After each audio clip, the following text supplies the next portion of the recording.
Uri the surgical strike, धुरंधर 2 हे चित्रपट तुम्हाला बघायलाच भेटले नसते, कारण का आदित्य दर हे डायरेक्टरच बनले नसते. ते डायरेक्टर बनले यामागे कुठेतरी स्टुअर्ट बिनी यांचा हात आहे असं म्हटलं जातंय. पण ते असं का सांगतो. सोशल मीडियावरती बऱ्याच असं चर्चा चालू आहे की स्टुअर्ट बिनी हे कुठेतरी एक रिझन आहे ज्याच्यामुळे आदित्य दर हे मोठे डिरेक्टर बनू शकले. पण हे किती खरं आहे? भरपूर असे रिपोर्ट्स आणि रील्स आणि बातम्या अशा चालतायत, पण नक्की खरं काय हे मी तुम्हाला सांगतो. तर रिपोर्ट्सनुसार एका इंटरव्ह्यू मध्ये प्रियदर्शन जे एक नावाजलेले डिरेक्टर फिल्ममेकर आहेत, त्यांनी असं म्हटलंय की 2010 मध्ये जेव्हा आदित्य धर त्यांच्याकडे फिल्म मेकिंग किंवा डिरेक्शन बद्दल बेसिक्स शिकायला आले, तेव्हा त्यांना आदित्य धर हे खूप स्पेशल वाटले. त्यांचं लँग्वेज खूप चांगलं होतं, म्हणून ते खूप चांगलं लिहायचे सुद्धा. पण क्रिकेटचा संदर्भ कुठे आहे यामध्ये? तर असं आहे की आदित्य धर यांना 2002च्या अंडर-19 टीम मध्ये जागा मिळवायची होती, पण त्यांचं काही कारणांमुळे सिलेक्शन झालं नाही आणि मग ते खूप अपसेट आणि खूप निराश झाले. त्यानंतर ते आपल्या घरात बसून गर्दिश ही मूवी बघत होते आणि या एका मूवीने त्यांचं पूर्ण करिअरच बदललं. ही मूवी बघितल्यानंतर त्यांना फिल्म मेकिंग मध्ये खूप इंटरेस्ट आला आणि त्यानंतर त्यांचा फिल्म मेकिंग डिरेक्टर हा प्रवास सुरू झाला. पण स्टुअर्ट बिनी खरंच आदित्य दरचं क्रिकेट बंद होण्यामागचं कारण आहेत का?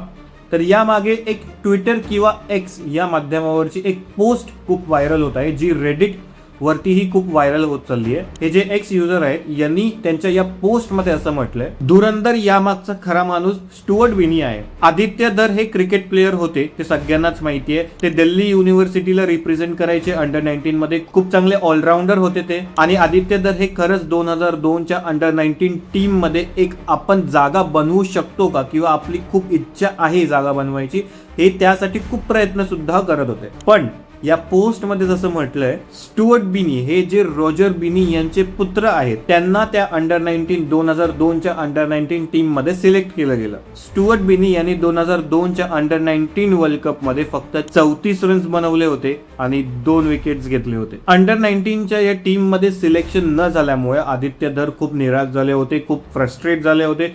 क्रिकेटमधलं हे पॉलिटिक्स आणि नेपोटिझम बघून ते चिडले होते आणि त्यांनी क्रिकेट सोडण्याचाच निर्णय घेतला. आणि गर्दिश हे फिल्म बघितल्यानंतर त्यांना फिल्म मेकिंग मध्ये इंटरेस्ट आला. नंतरचं जो काही प्रवास आहे त्यांचा प्रवास तुम्हाला पब्लिकली भरपूर वेबसाईट्सवर तुम्हाला वाचायला भेटेलच. मी काही लिंक्स सुद्धा शेअर करेल. या आदित्य धर यांच्या गोष्टीमध्ये एक पॉझिटिव्ह गोष्ट नक्की आहे, आणि ती जी गोष्ट आहे ती इंग्लिशच्या एका वाक्यामध्ये खूप स्पष्टपणे ठळकपणे आपल्याला समजू शकते. ती म्हणजे, the important thing for you is you should get what you need and not what you want.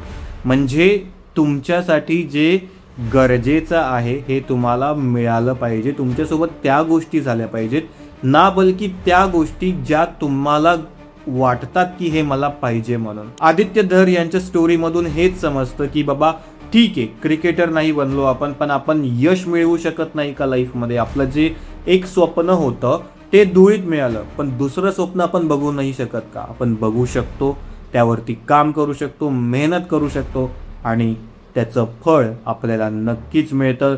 आज आदित्य धर हे नावाजलेले बॉलिवूडमध्ये एक खूप फेमस डिरेक्टर बनलेले आहेत, ज्यांनी एवढ्या मोठ्या मूवीज डिरेक्ट केल्यात.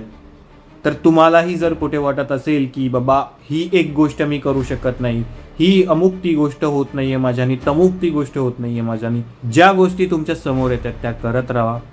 तुम्हाला फळ एक ना एक दिवस नक्कीच भेटेल. पण स्टुअर्ट बिनी आणि आदित्य धर यांच्याबद्दलचे हे जे रिपोर्ट्स आहेत किंवा सोशल मीडियावरती जी काही बातमी पसरवली जाते ती किती खरी आहे आणि किती खोटी आहे हे मी नक्की सांगू नाही शकत, कारण की यापैकी कोणीच पब्लिकली असं ऍडमिट नाही केलं की बाबा हो असं झालं होतं किंवा तसं झालं होतं. क्रिकेट पॉलिटिक्स हे खरंच असतं का, आणि त्यामुळे खरंच खूप टॅलेंटेड प्लेयर्स मागे पडतात का? याच्याबद्दल तुमचं काय मत आहे? कमेंट नक्की करा.